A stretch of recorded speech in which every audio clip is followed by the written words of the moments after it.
Welcome back again to Joe Stunner Boxing. I hope you're doing well. The weekend is here, so that's one nice thing. And in boxing terms, it hasn't been the best of weeks because we had the cancellation of Inoue and Stephen Fulton, I was really looking forward to that fight. And that's bugged me more than the whole Tyson Fury, Alexander Usyk farce, which, as we know, was a farce. But the one thing about the Fury Usyk thing is a lot of people have said this is a prime example of why boxing's dead and UFC is taking over and all. Look, boxing is not dead. I made a video about this very subject a few days ago. Go and have a look at it if you're interested. I don't think boxing's dead. I do think that this is a black eye for boxing, but when does boxing ever turn back the chance to have a black eye? There's so much that goes on, with all these multiple belts and all sorts of skullduggery and sort of what you might call legalised corruption going on. This is nothing new. Boxing always shoots itself in the foot. And Fury Usyk, or I should say Fury because Usyk wanted the fight and Fury clearly didn't. This is the latest, pellet in the arse for boxing. But where I don't agree is that a lot of people have said UFC have got it right and wouldn't it be great if boxing was more like UFC? I don't agree with this, and let me tell you why. UFC is a closed shop. Essentially, it's one man, Dana White, who put together this organisation. MMA was, an evolving sport at the time.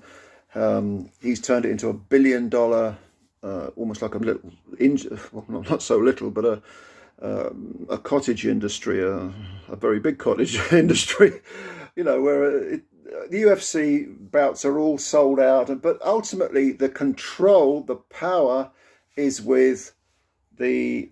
Am I right in saying UFC was sold by White to a conglomerate or something like that? There's something I should have looked this up before I hit the record button here, but White nevertheless remains the CEO or whatever other title he wants to give himself.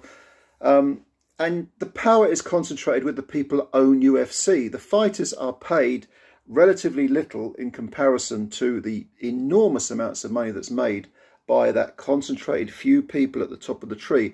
And this is a typical corporate thing.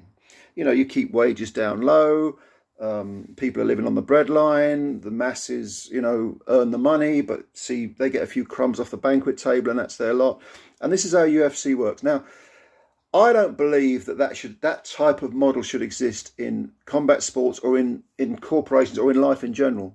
I'm an old style socialist, I'm a democratic socialist. I don't believe in carte blanche or what they call laissez-faire capitalism. I don't believe that, power and money and privilege should be concentrated with just a few people.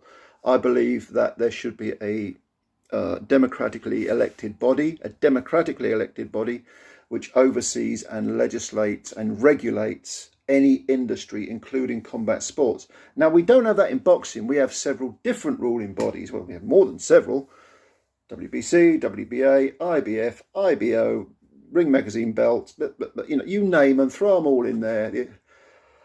I mean, it's so frustrating, but it's kind of like it's kind of like you've got these two models and they're so far apart, they're so different from each other, they're polar opposites. And as far as I'm concerned, neither of them is right as a business model, as a way of regulating the sport. However, in boxing, and perhaps the pendulum has swung too far this way, but in boxing, currently in the modern world, the power is with most of the fighters who are at the top. Not so much with those once you get down below A-, B+ level, but certainly for example, if Conor McGregor had been a boxer, he would have earned, far, far more than he earned from being the leading light in the UFC. I'm just using him as an example. If Floyd Mayweather had been a UFC fighter, there's no way on earth he'd have earned $750 million in his entire career. He wouldn't have been allowed to. His contract would have stipulated, no, you're only allowed to earn this much, the rest, doesn't matter what the gate is, doesn't matter what the TV deals are, you only get this amount. So on the one hand, I think we've got the balance right here. Because on the one hand, you've got people like, Fury charging 27 quid for that garbage Chisora 3 fight, and the Fury fanboys and the casuals lapping it up, which sadly sets a precedent for more rubbish of the same name, under the same guise. And on the other hand, you've got the UFC model, which is, fighters earn, I'm not saying they earn peanuts when they're at the top, but they don't earn anywhere near what their market value is when you consider the amount of money that's brought into UFC. And this is a typical capitalistic, laissez-faire capitalism model, Pay people as little as possible so that the very people at the very top can make most of the money under the guise of, trickle-down economics, which of course is BS and has never worked. So I don't think either model is good. But what I do think is good about boxing is that the fighters at the top at least get to have some of the power. Joshua, for example, has earned a lot of money. Fury's earned a lot of money. As much as I dislike Fury, he's earned money. Okay, but at least a fighter, at least a guy who's risking his life, has some of the power. The problem is with that model is that in a sense, the fighters are now overpaid in boxing because, you get Fury Chisora where astronomical amounts of money are made for a junk fight. And people will say, yeah, but that's the way capitalism works. That's the way it works. If people didn't buy it, if people didn't want it, they wouldn't buy it, and blah, blah, blah, blah, blah. Well, okay, you can make that argument, but I would rather see a balance between the two models. I don't want promoters to have the power. I don't want ruling bodies to have the power. I want fighters to, by and large, have the power. And I don't just mean the fighters at the top. I mean the fighters below, say, A-, B+ level. I mean, journeymen, for example. They know their place. They know what they're doing. They stay in their lane. They fight every other week and collect, maybe £1,000, 1,500 quid, whatever it is. Depends how lucky they are. And they know what they're doing. And at least they're earning a regular wage. They're topping up whatever job they normally do. But they're journeymen. They're professional losers. Okay, that's fair enough. But they've still got some level of power. If they're managed well, they at least know their worth, and they're paid their economic worth. That's why someone who's a prospect, someone who's a terrific boxer but doesn't sell any tickets, is forced to go down the journeyman route. In a sense, they have less power than the journeyman, because the journeyman will say, well, you pay me, and then you can worry about your purse later. So very often a prospect, a ticket seller, will have to pay the journeyman to come on board, and then they can worry about their own purse once they've paid off the opponent. And if you don't sell tickets, you're not going to get fights. Even against journeymen, you won't get fights because a promoter will say, well, what do you bring to the table? Yeah, you're a good fighter, but what do you bring economically to the table? That's why promoters invest in fighters. That's why Eddie Hearn invested in Coley, Buatsi, and of course they were never going to be journeymen because they were Olympians. But nevertheless, they had to build up their profile. Coley was involved in several very, very boring fights, and Hearn put money into it. Frank Warren, as much as I dislike Frank Warren, he's done the same with many fighters, brought them along that traditional route. Daniel Dubois is a good example, area level. Knocked out AJ Carter for the area level. Then did he win the English? I can't remember. But certainly the British, Commonwealth, European, and now he's got that crap trinket WBA regular belt, which is gives him a ranking, gives him a little bit of power.